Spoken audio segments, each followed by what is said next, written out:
আলুর ভর্তা করব, তার জন্য আলুকে সিদ্ধ করে নিচ্ছি।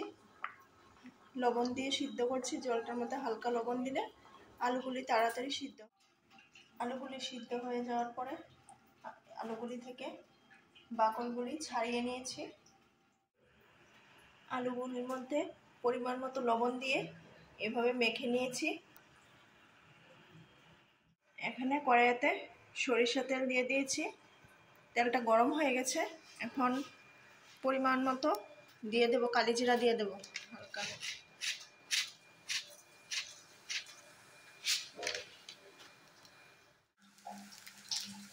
কড়াইয়ের মধ্যে তেলটা গরম হয়ে যাওয়ার পরে কালিজিরা দিয়েছিলাম, দেখিয়েছি।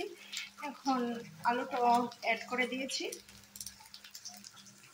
তারপর দিয়ে দিয়েছি হলুদ গুঁড়ো, দিয়েছি লঙ্কার গুঁড়ো, দিয়েছি আর জিরা পাউডার। এখন এটাকে নেড়ে চেড়ে ভাজা ভাজা করব। এটা বানাচ্ছি আলু ভর্তা। এটা হয়ে যাওয়ার পরে কীরকম দেখাচ্ছি আপনাদের। বানানো হয়ে গেছে আলুর ভর্তা। আমার রান্নাটা যদি ভালো লাগে আপনারা লাইক, কমেন্ট, সাবস্ক্রাইব করে দেবেন।